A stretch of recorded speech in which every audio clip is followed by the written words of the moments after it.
The morning sun cast long shadows across the pristine grounds of Windsor Castle, as Catherine, the Princess of Wales, stood silently by the tall windows of her private chambers. Her reflection stared back at her, but she barely recognized the woman looking through the glass. The past months had changed everything, and today would mark the beginning of an ending that no one could have predicted. William had left early that morning for what would become his final official engagement as the heir to the throne. The decision had been brewing in private conversations for weeks, discussed in hushed tones behind closed doors, away from the ever-watchful eyes of the press and the curious ears of palace staff. The weight of the crown had become too heavy, not just for him but for their family, their marriage, and their children's future. Catherine remembered the exact moment when William first mentioned stepping away from royal duties. It was during a quiet dinner at their Norfolk home, Anmer Hall, while George, Charlotte, and Louis played in the garden outside. The children's laughter had drifted through the open windows, mixing with the evening breeze, when William suddenly put down his fork and looked at her with tired eyes. "Kate," he had said, using the name only she was allowed to hear from his lips. "What if we chose a different path? What if we chose us over everything else?" The question hung in the air like morning mist, delicate but undeniable. She had reached across the table and taken his hand, feeling the calluses from his pilot training years ago, the small scar from a childhood accident, the wedding ring that had become as much a part of him as breathing. The public had no idea that behind the polished smiles and perfectly coordinated appearances, William and Catherine had been struggling. The constant scrutiny, the endless obligations, the pressure to be perfect role models while raising 3 young children had taken its toll. Every public appearance required careful planning. Every smile had to be measured. Every word weighed against potential consequences. Catherine walked away from the window and picked up a framed photograph from her dressing table. It showed their family during a private moment at Balmoral, all 5 of them caught mid-laugh during a game of football. William had grass stains on his shirt, Charlotte had lost a shoe somewhere in the field, and George was holding Louis upside down while the youngest prince giggled uncontrollably. This was who they really were when the cameras weren't watching. The decision to step back from royal duties hadn't been made lightly. Months of private discussions with the Queen, Prince Charles, and senior palace advisors had followed that evening conversation. There were legal implications to consider, constitutional questions to address, and the massive task of reshaping public expectations. But through it all, William and Catherine had remained united in their choice to prioritize their family's well-being over royal tradition. The media had begun to notice subtle changes in their public schedule. Fewer appearances, more private family time, and a noticeable shift in the tone of their official statements. Royal watchers started speculating about possible reasons, from health concerns to marital problems, but none came close to the truth. The real story was simpler and more profound. They had chosen love over duty, family over crown, happiness over obligation. As Catherine prepared for what would be their final public appearance together as working royals, she thought about the journey that had brought them to this moment. From their university meeting at St. Andrews, through the ups and downs of their courtship, the fairy tale wedding watched by billions, and the birth of their 3 children, every step had been scrutinized and celebrated by the world. But today would be different. Today their goodbye would speak louder than any words they could offer. In a world obsessed with grand gestures and dramatic statements, William and Catherine had chosen the power of silence, the eloquence of shared glances, and the profound communication that only comes from truly knowing another person. The palace staff moved quietly through the corridors, making final preparations for the day's events. They knew something significant was happening, though the full details remained known only to the inner circle. The usual pre-event energy felt different, more solemn, as if everyone understood they were witnessing the end of an era. Catherine's personal assistant knocked gently on the door, reminding her that the car would be ready in 30 minutes. As she applied the last touches of makeup and adjusted her carefully chosen outfit, Catherine thought about the millions of people who had followed their story, who had celebrated their joys and supported them through challenges. Today's farewell wasn't just for the media or the palace officials. It was for everyone who had invested their hearts in the fairy tale of William and Kate. The black Mercedes pulled up to the entrance of Westminster Abbey exactly on schedule. William sat in the back seat, adjusting his cufflinks for the third time in 10 minutes. The familiar gesture had become his way of managing nerves, a small ritual that grounded him before stepping into the public eye. Today, however, the stakes felt impossibly higher than any previous engagement. His protection officer, James, glanced at him through the rearview mirror. They had worked together for nearly 8 years, and James had become more than just security. He was a confidant who understood the unique pressures of royal life. "Everything all right, sir?" James asked, though he already knew the answer. The tension in the car was thick enough to cut with a knife. "Just thinking about the children," William replied, his voice barely above a whisper. George, Charlotte, and Louis were safely tucked away at school, unaware that their father's world was about to change forever. The hardest part of this decision had been knowing how it would affect them.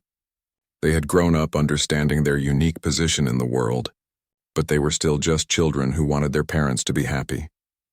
The Abbey's ancient stones had witnessed countless royal moments throughout history.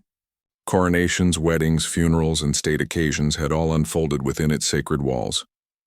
Today would add another chapter to that long story, though few would understand its significance until much later.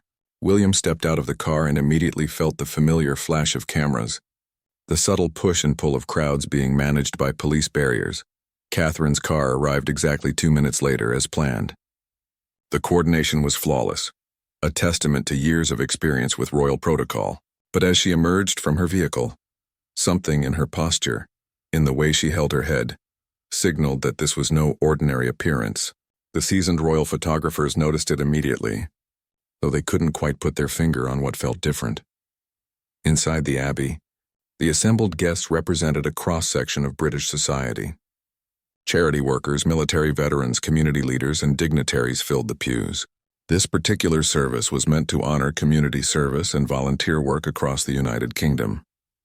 The irony wasn't lost on William and Catherine that their final official engagement would celebrate the very values they planned to embrace in their private lives. As they walked down the aisle together, their footsteps echoing off the ancient stones, both William and Catherine felt the weight of history pressing down on them.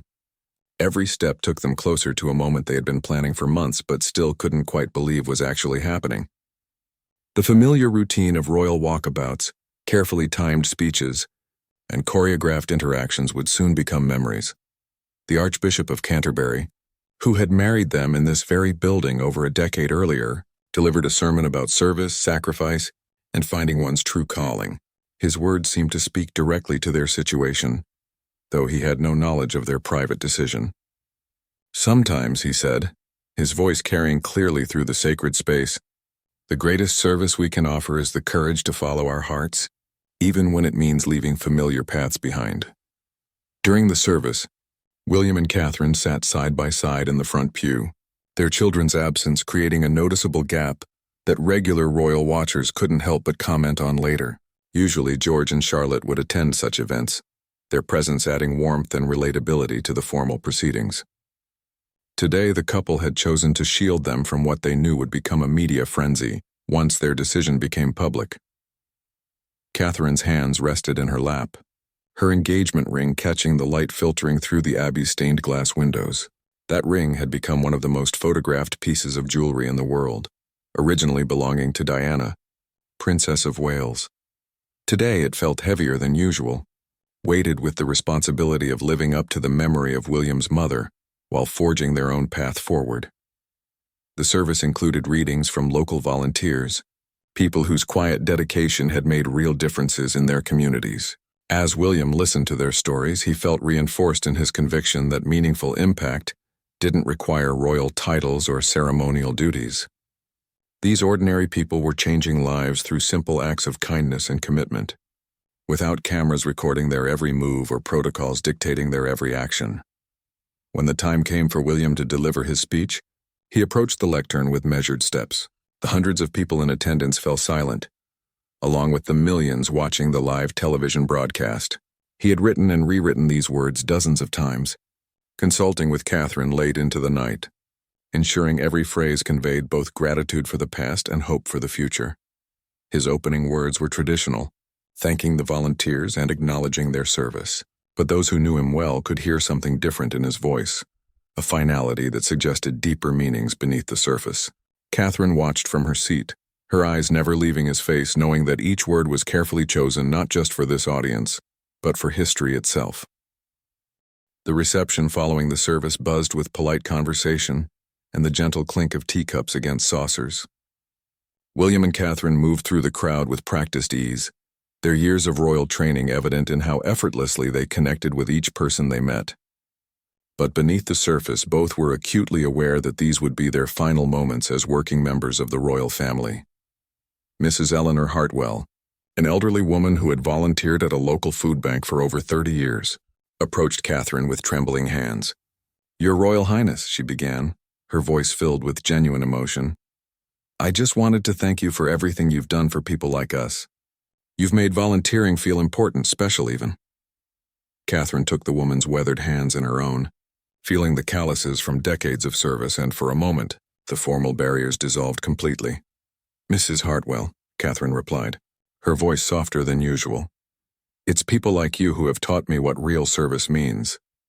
You've been changing lives long before I ever picked up my first royal engagement."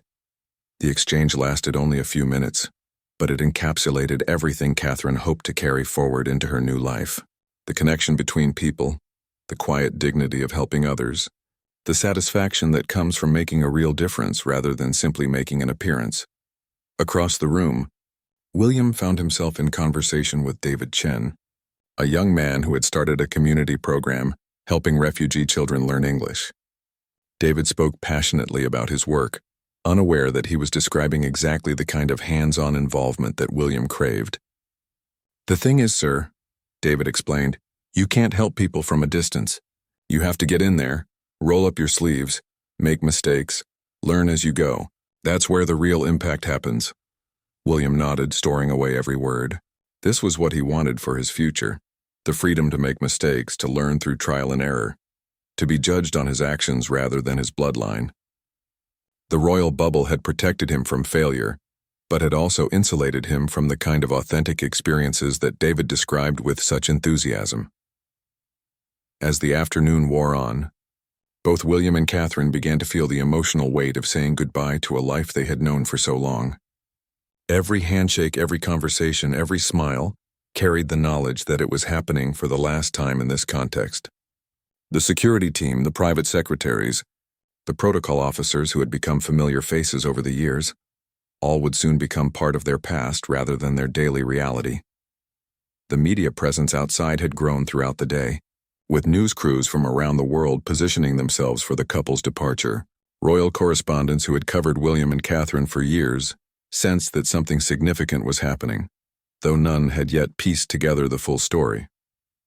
The subtle changes in body language, the slightly longer conversations with guests, the way the couple seemed to be memorizing faces and moments, all pointed to something beyond a routine royal engagement.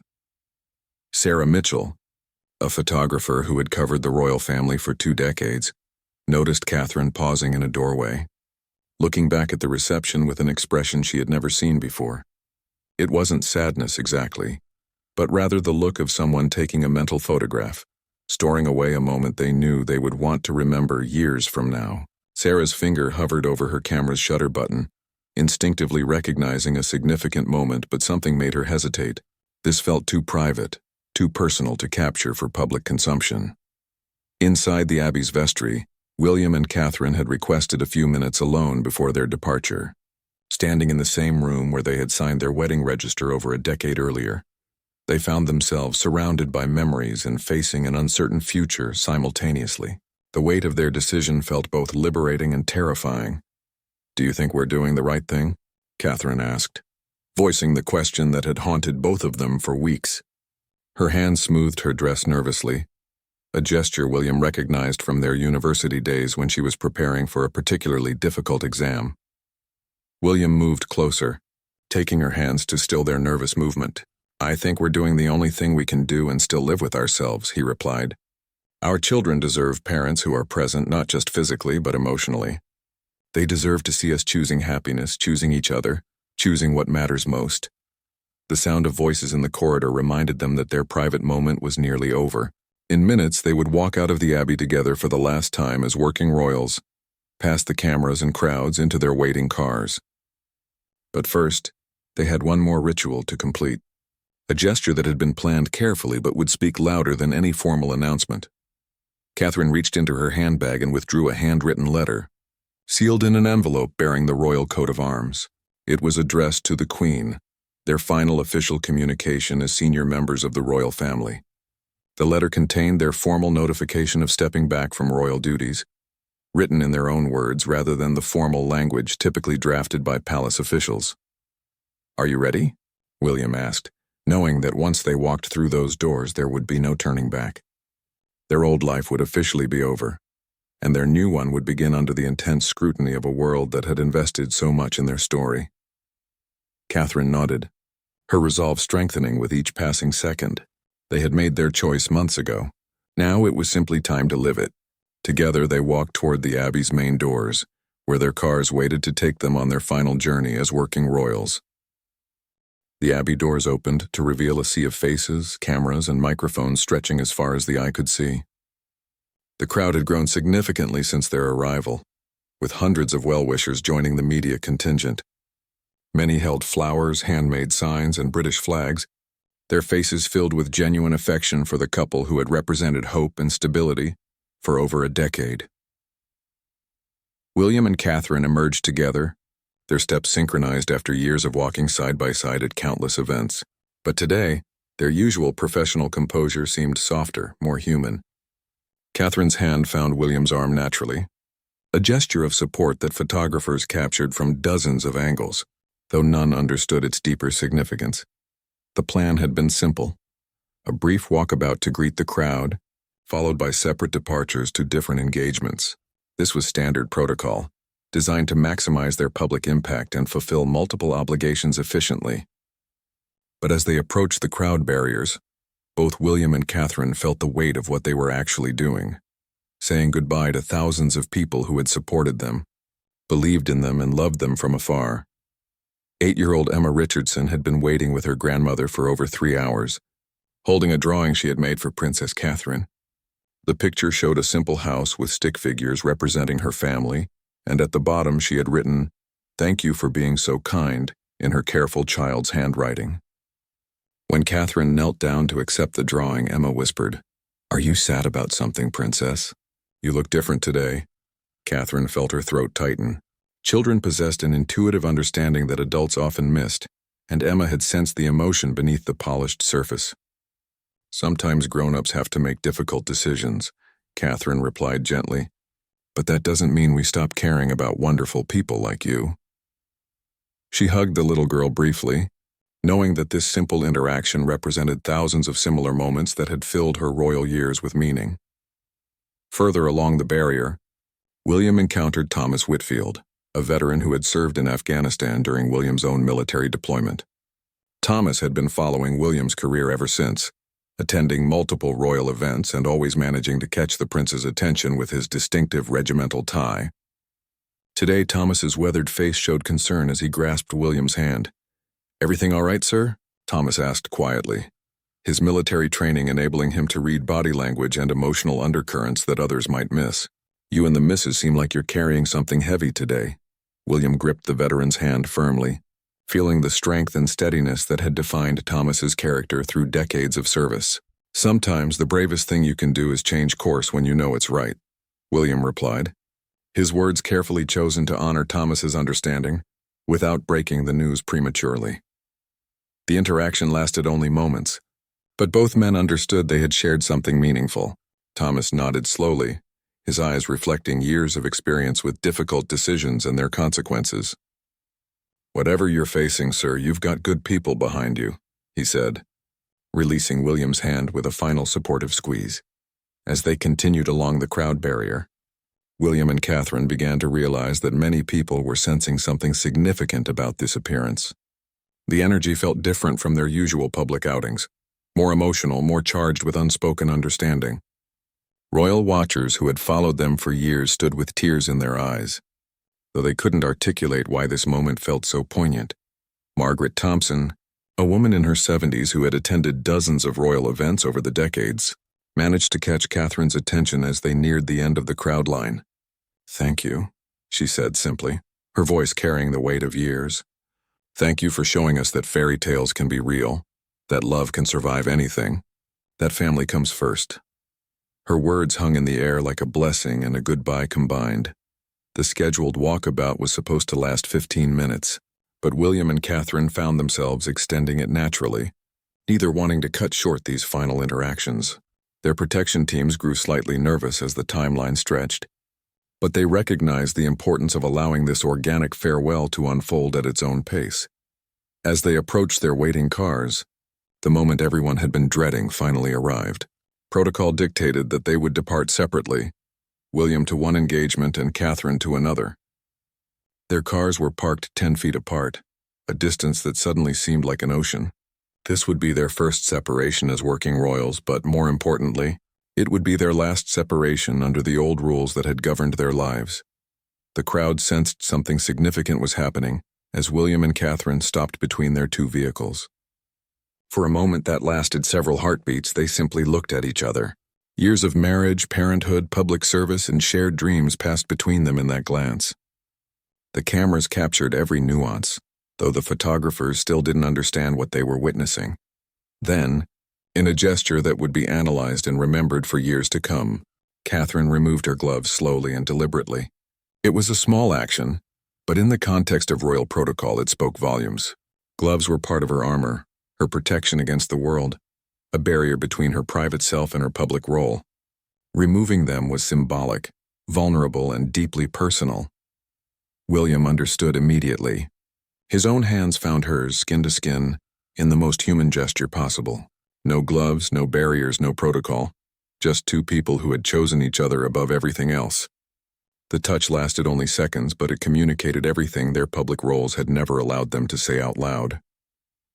The silence that followed their touch seemed to stretch across the entire crowd.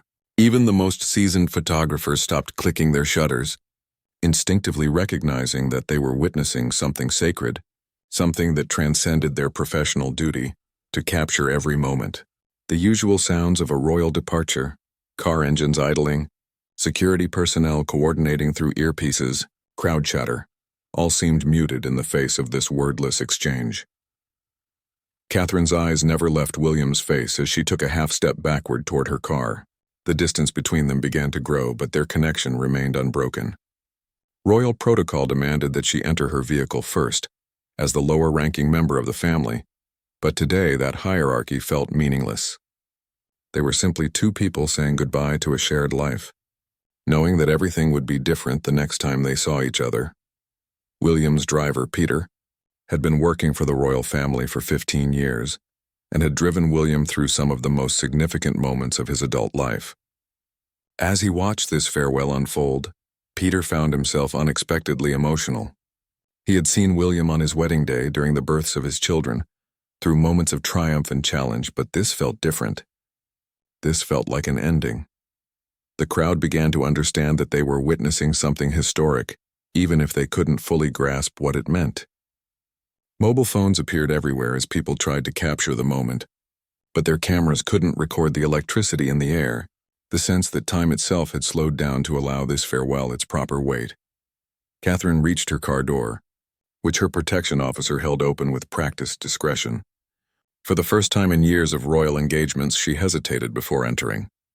The simple act of getting into that car would begin the final chapter of their story as working royals, and both she and William seemed reluctant to close this particular book.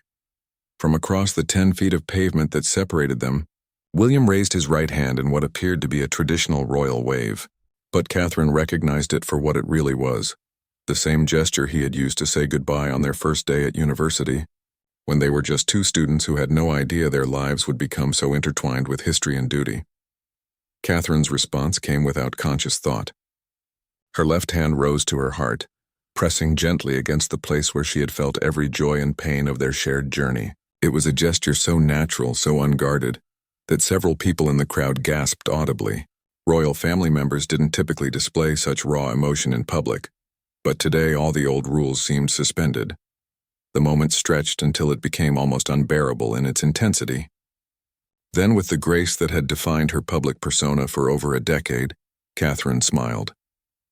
Not the practiced, camera-ready smile that had appeared on thousands of magazine covers, but the genuine, radiant expression that William had fallen in love with all those years ago at St. Andrews University. That smile broke the spell. William's face transformed in response, his own formal composure giving way to pure joy tinged with sadness. For just an instant, they weren't the Duke and Duchess of Cambridge, senior members of the royal family, future king and queen consort. They were simply William and Kate, two people who had chosen love over everything else the world could offer them. Catherine entered her car with fluid movement, settling into the back seat as she had done thousands of times before, but as her door closed, she immediately turned to look back through the rear window. William was still standing beside his own vehicle, watching her car, and their eyes met one final time through the glass. The crowd erupted in spontaneous applause. Though most people couldn't articulate exactly what they were applauding, some wiped away tears they hadn't realized were falling. Others exchanged confused glances with neighbors, sensing they had witnessed something significant but unable to define it precisely. William's car departed first, as protocol demanded. Catherine watched through her rear window until his vehicle disappeared around the corner, carrying him toward what they both knew would be his final solo royal engagement.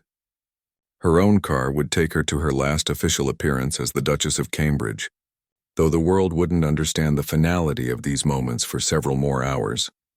As London's familiar streets rolled past her window, Catherine reflected on the extraordinary journey that had brought her to this moment. From a middle-class family in Berkshire to the most photographed woman in the world. From a university student worried about fitting into a global icon representing British values and royal tradition. But more than anything, she had been William's partner, sharing a love story that had captured imaginations worldwide while learning to navigate the impossible balance between public duty and private happiness. Her phone buzzed with a text message from William, sent from his own car traveling through the same London traffic toward his separate destination. The message contained no words, just a single heart emoji, simple, direct, and completely unlike the formal communications that usually passed between them during official engagements.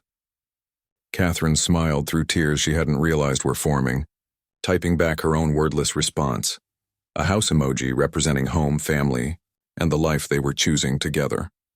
Neither of them knew that photographers outside the abbey were already analyzing every frame they had captured, that royal correspondents were beginning to piece together the unusual elements of the day's events, or that within hours their wordless farewell would be replaying on news broadcasts around the world.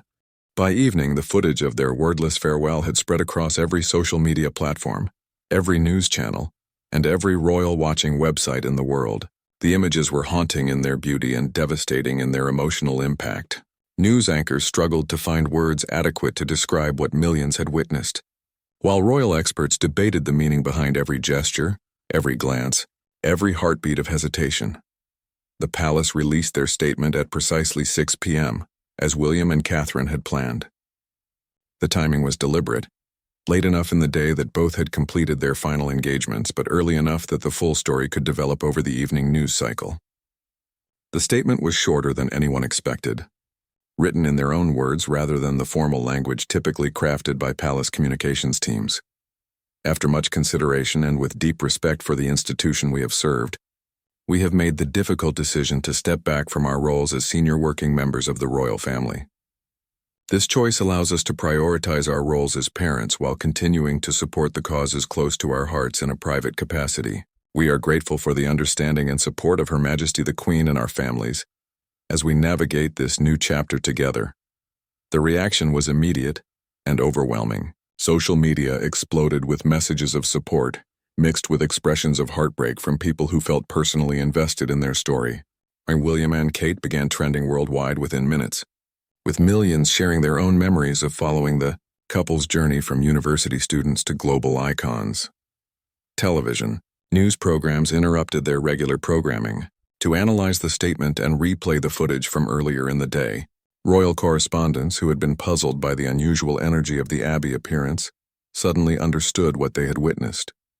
The wordless farewell wasn't just the end of a busy day of engagements, it was the conclusion of over a decade of royal service. Rebecca Martinez, A teacher from Liverpool who had followed the royal couple since their university days posted a video response that quickly went viral. Through tears, she explained how William and Catherine had represented hope and stability through some of the most challenging periods in recent British history. "They showed us that real love could survive anything," she said, her voice breaking. "They chose each other, and somehow that choice made all of us believe in love a little bit more." In Australia, Maria Chen woke up to the news and immediately called her daughter in London. Both women had camped out for days before William and Catherine's wedding, sleeping on sidewalks and sharing stories with strangers who became temporary friends, united by their investment in a fairy tale romance. "It feels like the end of something beautiful," Maria told her daughter, "but also like the beginning of something even more important." The response wasn't universally positive. Constitutional experts raised concerns about the precedent being set, while some traditional monarchists expressed disappointment that duty hadn't trumped personal desires. But these voices were largely drowned out by an outpouring of support from people who recognized the courage it took to walk away from unimaginable privilege in order to protect what mattered most. Meanwhile, at Anmer Hall, William and Catherine sat in their kitchen after putting the children to bed, watching the world react to their decision. George, Charlotte, and Louis had been told earlier that evening that their lives were about to change significantly. They would no longer attend royal events or have their pictures taken at official engagements, but they would have more time with their parents and more freedom to be ordinary children. "Do you think people understand why we did this?" Catherine asked, watching footage of crowds gathering outside Buckingham Palace, some holding candles, others simply standing in silent vigil. William considered the question while scrolling through message after message of support from friends, colleagues, and complete strangers. "I think they understand that love won," he replied. "Maybe that's enough for now." The international response was equally intense.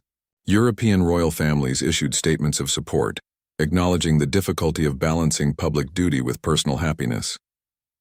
President Biden called it a brave choice that puts family first, while other world leaders praised their years of service and wished them well in their new chapter. But perhaps the most meaningful response came from the volunteers and charity workers. They had met earlier that day.